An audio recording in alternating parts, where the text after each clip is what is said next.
ایک صحابی تھے، ان کی 4 بیویاں تھیں، عتبہ نام تھا۔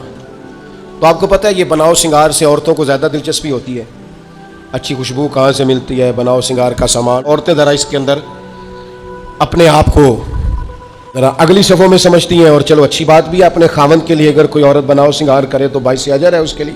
تو وہ 4 بیویاں کہتی ہیں کہ ہم نا ایک سے بڑھ کر ایک خوشبو استعمال کرتی ہیں، لیکن ہمارے شوہر حضرت عتبہ رضی اللہ تعالیٰ عنہ صحابی تھے، ان کو ہم نے کبھی خوشبو لگاتے نہیں دیکھا، اور ان کی خوشبو ہمیشہ ہماری خوشبو پہ غلبہ پا جاتی۔ تو وہ صحابیات 4 کہتی ہیں کہ ہم ٹٹولتی تھیں، ان کی جیبیں دیکھتی تھی، خوشبو کہاں سے لاتا ہے، پر خوشبو کوئی نہیں، جسم بڑا مہکتا ہے۔ ہم نے بڑی کوشش کی، 4 نے مل کے، 4 بیویاں، سمجھ نہیں آتی تھی۔ فرماتے ایک دن 4 اکٹھی ہو کے کہنے لگیں آج نہ چلو اس بات پہ تو 4 سوکنے اتفاق کرے نا۔ کہتے نے اپنے شوہر سے کہا آپ بتائیے خوشبو کہاں سے لاتے ہیں؟ کہنے لگے اللہ کی قسم کبھی لگائی نہیں، اوئے ہوئے ہوئے، کبھی نہیں لگائی، اس پتے سے ڈھونڈنا قاصد میرے دلدار، کبھی لگائی نہیں خوشبو۔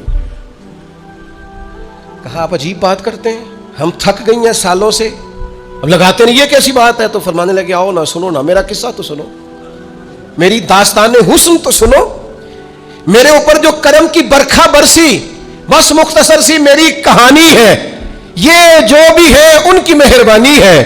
کہا مطلب کیا ہے؟ تو حضرت عتبہ فرمانے لگے میری کمر پر بن گئے تھے دانے، ان میں ہوتا تھا درد، تکلیف، آزمائش، جلن، میں تکلیف میں تھا، تو میں تکلیف سوائے ان کے کس کو بتاتا جو میرے ہر بات میں میرا سہارا تھے۔ میں سیدھا چلا گیا دروازہ رسول پہ، رو کے عرض کی حضور یہ درد ہے، سونے نہیں دیتا۔ تو کہتے ہیں کریم نے فرمایا تو کرتا اوپر کرنا۔ کہتے ہیں میں نے کرتا اوپر کیا تو حضور نے لعاب دہن انگلی سے لگا کے میری کمر پہ لگایا۔ فرماتے ہیں وہ لعاب دہن میری بیماری لے گیا اور خوشبوئیں چھوڑ گیا۔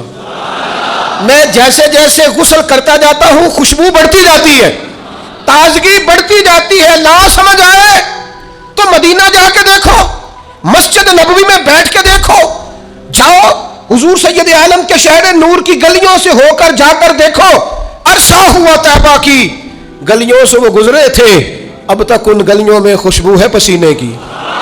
جا کے دیکھ لو، نظارہ کر لو۔ اللہ تعالیٰ نے حضور کا سراپا ہی ایسا بنا، یہ حضور کے دستے مبارک ہے نا۔ حضرت انس بن مالک فرماتے ہیں میں نے ریشم بھی اتنا نرم نہیں دیکھا جتنا حضور کے ہاتھ نرم تھے، کستوری سے اتنی خوشبو نہیں آتی جتنی دستے مبارک سے آتی تھی۔